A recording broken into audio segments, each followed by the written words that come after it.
Welcome to Convergence.fm. I'm your host, Ashok Shivanand. On the show, we explore how purpose-driven leaders align their culture, operations, and experimentation to de-risk the decisions that really matter and lead AI-enabled businesses with clarity.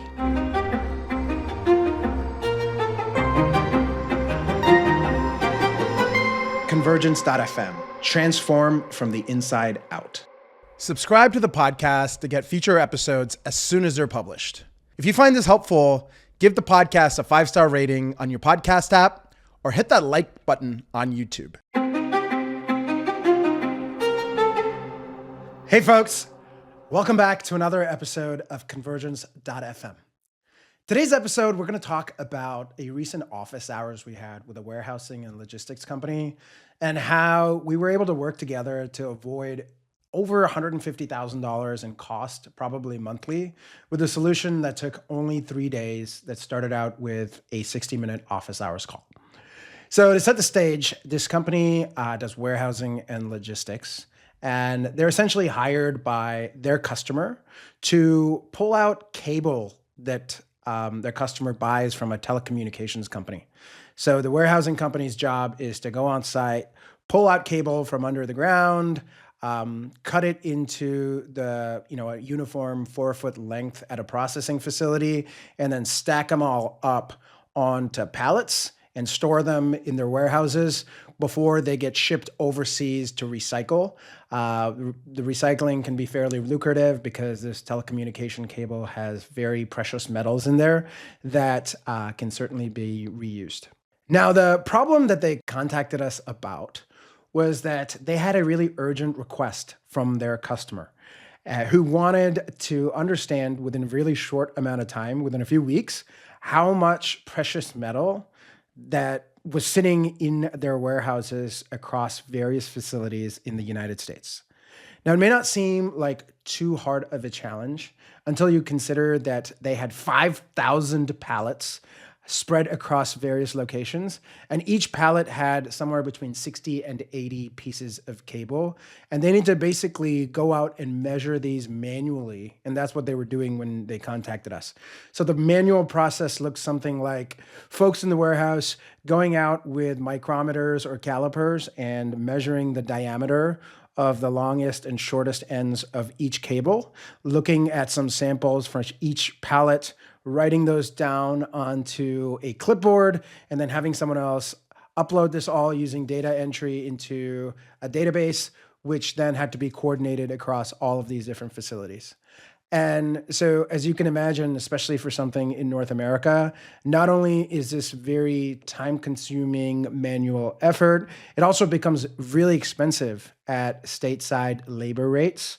Especially given the short time constraint that they had. They had about a few weeks before the end of the year by which the customer needed this information pretty urgently. So they'd probably have to run some overtime and stuff on top of that. And to make things a little bit more murky, it didn't seem very obvious who was responsible for measuring this, given the current contractual structure.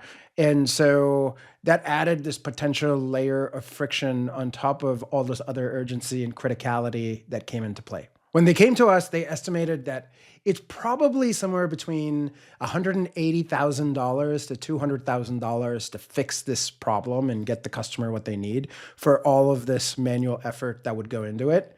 And given that this was an ongoing contract that spanned into 2026, this is something that might be an ongoing recurring cost that someone had to assume. So as you can imagine, as we started to unfurl this in the office hours conversation, it became obvious that this problem might be a viable opportunity to harness AI and especially vision systems.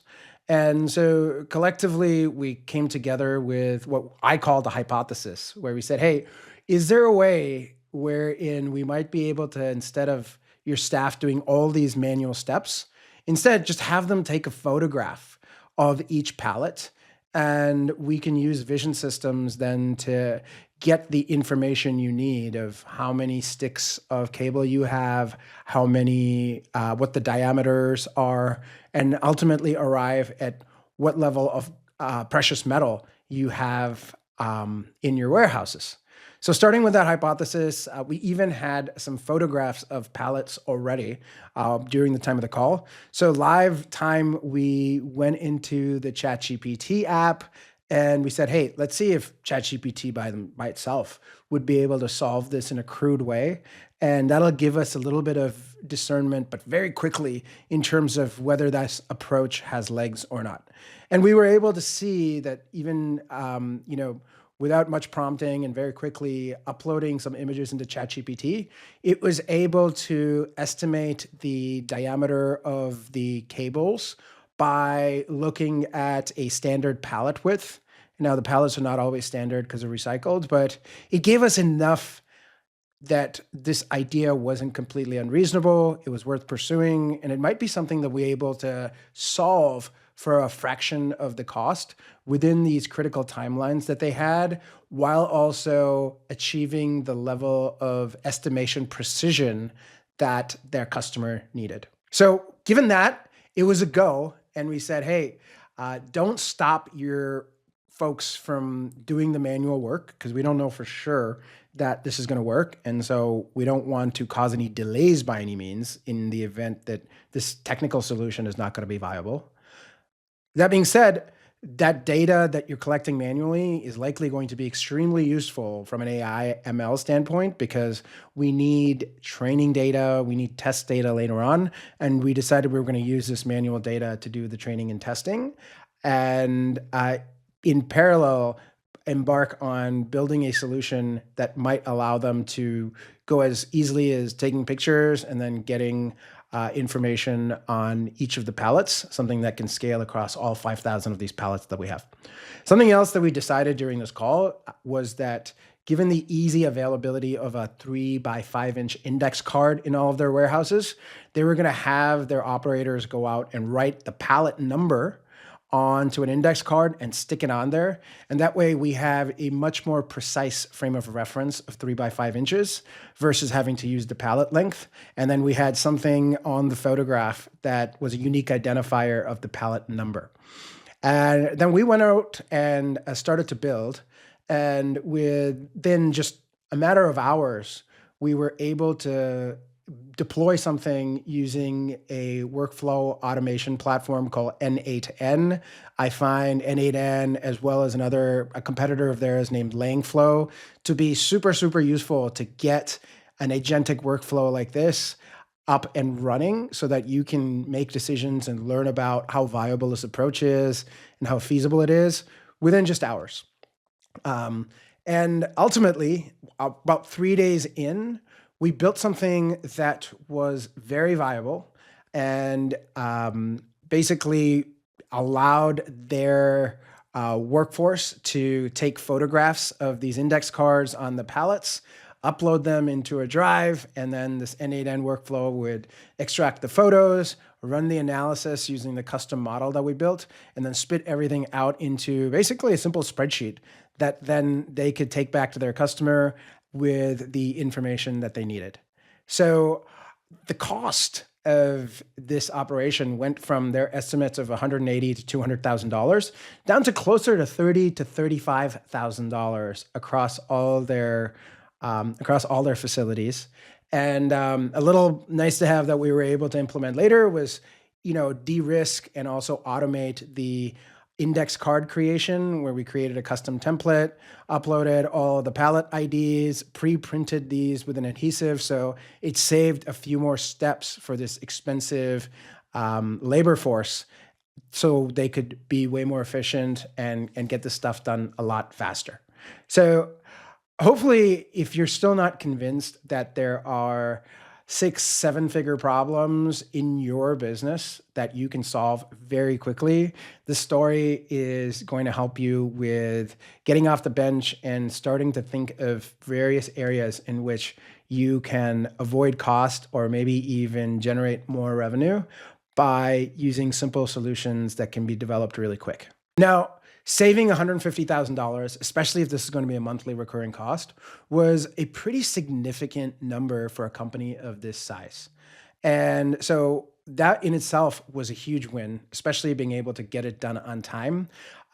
Their sales force and their leadership that was managing this customer loved that they were able to walk in there as heroes and avoid all of the tumultuous contract conversation and other fiction like that, where there was more of a problem versus walking in with a solution with within the time frame and get the customer what they needed. So that's a second win, maybe even more strategic than the cost itself that was saved.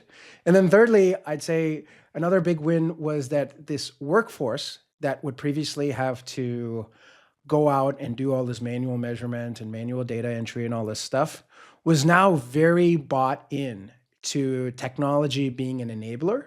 And I would wager that there was a lot more trust that they had with really rapidly developed sort of vibe coded or AI enabled applications that they could deploy in different parts of their warehouse and logistic operation without it being a scary unknown, and instead something that they could be part of learning alongside and guiding. Now, in terms of some of the takeaways, I want to also qualify some things, right? This solution was by no means perfect, but it was well past good enough. Now, why was it not perfect? Well, number one, I had to stand and sort of watch over this N8N agent as it did its thing. And since it was built so quickly, I didn't necessarily get a chance to think about all of the different edge cases and errors that we need to handle.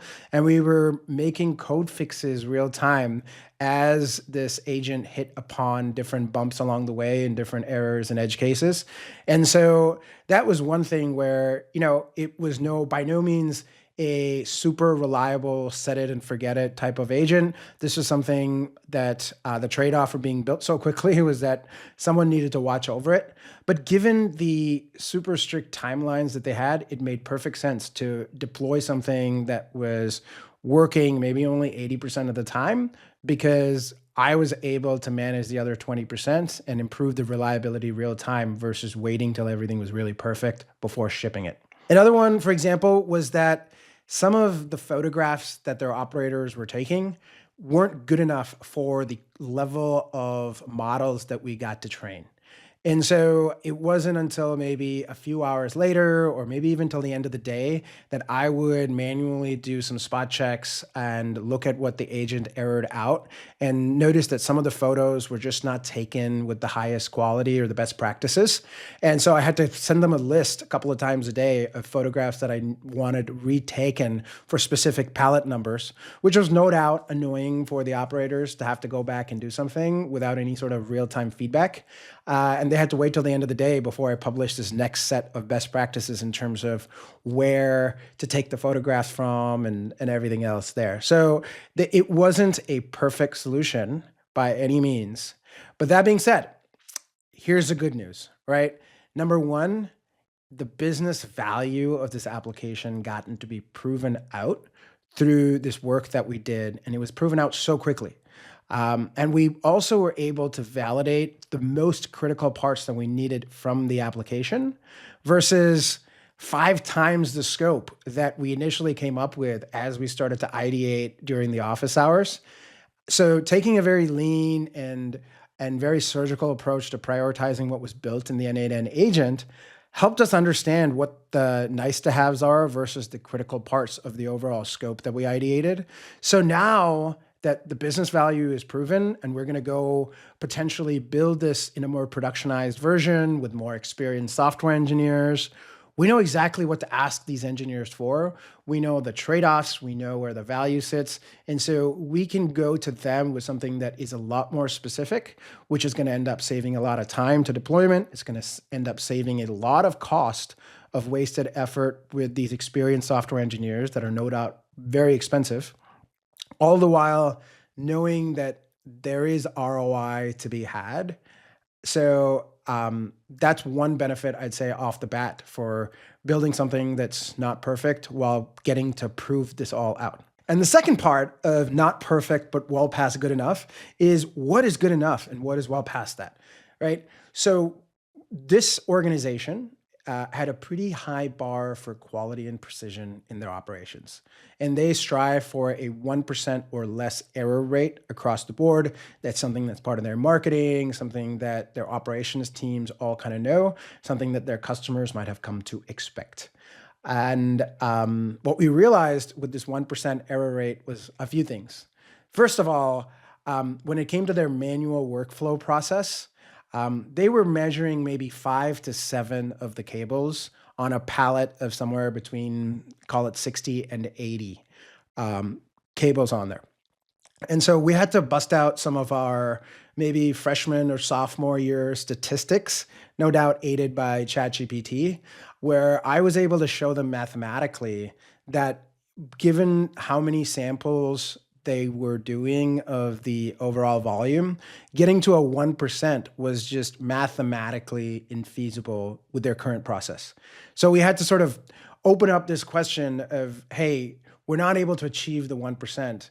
And we have to measure more than just the 5 to 7 that we're currently doing, then that overall cost of 180,000 to 200,000 was going to balloon even higher in order to get to the 1%. So one thing we were able to do was go and talk to their customer with the early version of the solution and show them the error rates that we estimated from more of a statistical or theoretical standpoint, and see if the customer was comfortable with this higher error rate. What helped over here tremendously was that while in their manual process, it was only feasible to do 5 to 7 of these, the AI model that we built would generally look at least 30 to up to 50 of the cables on this overall stack. And so we were able to reduce the error rate somewhere between 50 and 80%, just because AI was able to more efficiently look at a higher sample size of the whole volume and increase the precision just in itself. Now, there were other errors that come up with the photographs that we had to factor in, but the good news was, given how quickly we were able to go back to the customer, well before the deadline, number one, we bought ourselves enough time that if the customer wasn't happy with it, they could still have this other option of continuing the manual process. But thankfully, the customer was happy with this tolerance rate. We had, all our data documented fairly easily for them to do their spot checks.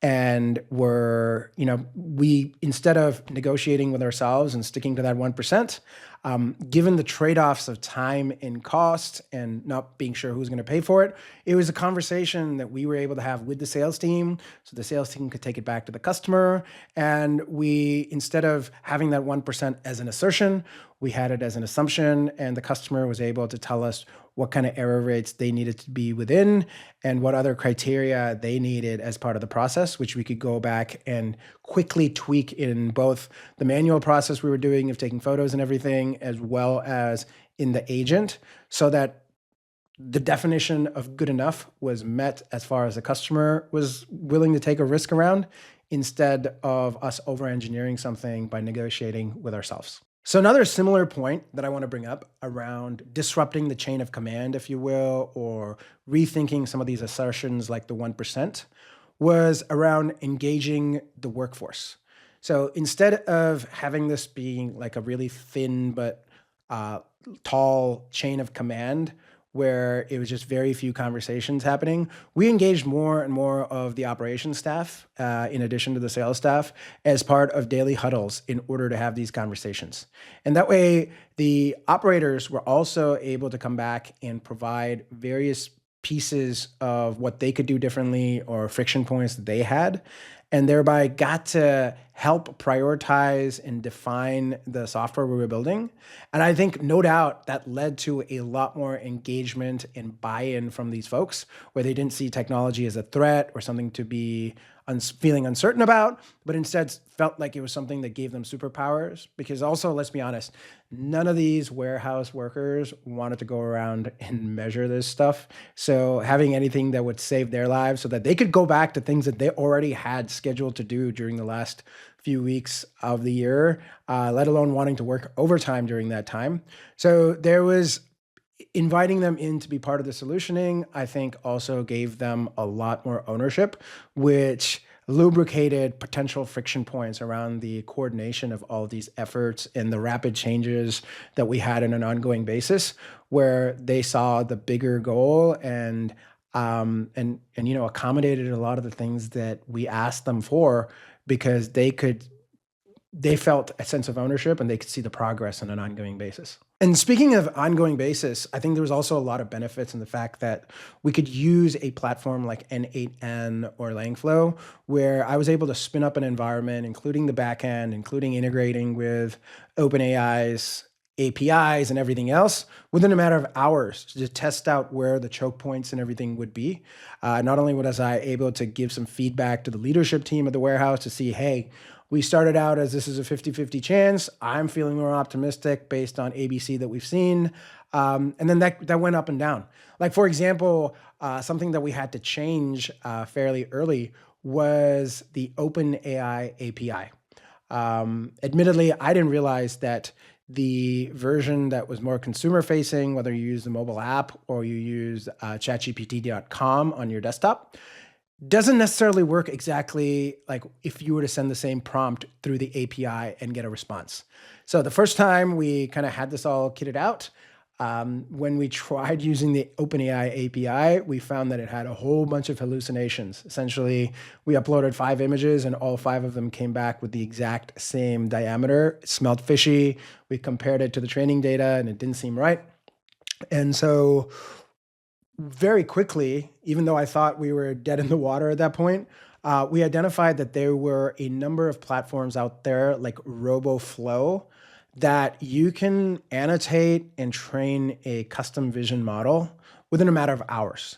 So given that we had a bunch of training data from the manual work that was going on, I sat around myself and did the manual painstaking effort of training a vision model where the precious metal part of the photo was, where's the installation, where's the index card, so that when it was all fed back in to count the number of pixels, this worked out to be something that worked really well.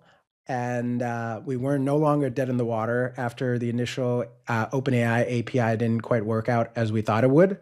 And also took only a couple of hours to actually do the initial training. And then there was sort of this long tail of tuning that we did afterwards as we got into more data and more testing. So the fact that we went to deployment very quickly was able to facilitate a conversation back to the hypothesis that we designed from a business context, and then stress test the feasibility of that hypothesis with actual technical implementation that we were doing and learnings that we were getting by actually doing versus continuing to spend much more time on the whiteboard without field testing. And then another thing, my final example of something that we were able to de-risk or short circuit some of our assumptions were that we thought there would be a delay because there was a limited number of the latest and greatest Samsung or iPhones that had the super high megapixel camera. And over the testing realized that we didn't need cameras that were necessarily, or phones that were necessarily launched in the last few years. And we were able to expand the number of people who could go out and do this work because we were able to use some older phones, noticing that there wasn't that much of a quality difference between the newer phones and the older phones and the photos that they each produced. The same goes for the quality loss that comes when you, say, text message a photograph versus when you do a direct file upload where you get the original raw file. So we were able to create some more efficient, seamless workflows by analyzing some of the early assumptions we had that was definitely slowing us down so that we could make this overall operation a lot more seamless, scale it a lot faster, and not create constraints that were imaginary that we introduced ourselves, and allow ourselves to focus only on the constraints that were outside of our control. So overall, hope you enjoyed this story. I really enjoyed this experience. Everything from the initial office hours, designing the hypothesis, working with these folks. They were a lot happier because there was a huge problem that they had, and we were able to reduce this to a fraction of the cost. In terms of business and engagement models, they'd much rather pay us as a function of how much we save them, as opposed to some kind of fixed fee without knowing whether it's going to be successful. And then from our standpoint, the amount of margin that we were able to generate was way higher for something that took, all in all, maybe 2 weeks to get to the polished version, starting with the first 3 days, at which point we'd know whether or not we wanted to continue investing ourselves.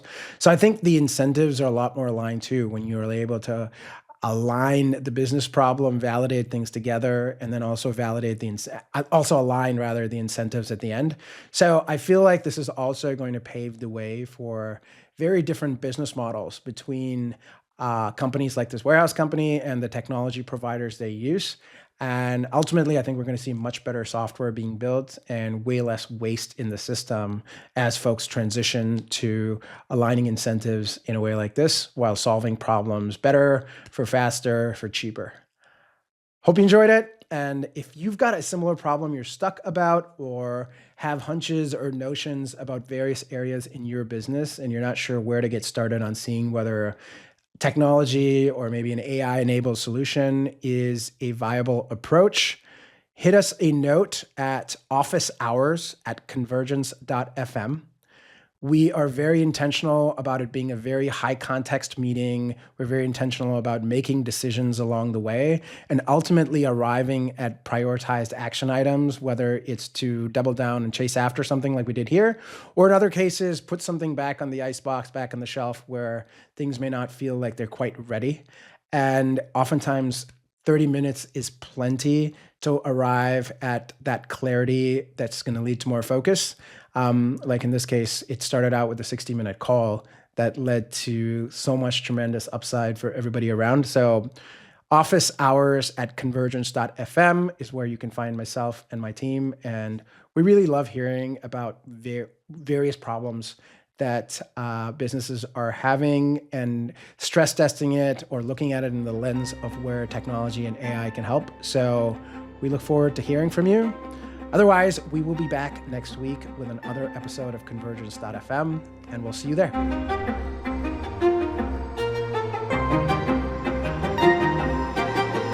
Thank you for joining me on the Convergence Podcast today. Subscribe to the Convergence Podcast on Apple Podcast, Spotify, YouTube, or wherever you get your content. If you're listening and found this helpful, please give us a 5-star review. And if you're watching on YouTube, hit that like button and tell me what you think about what you heard today.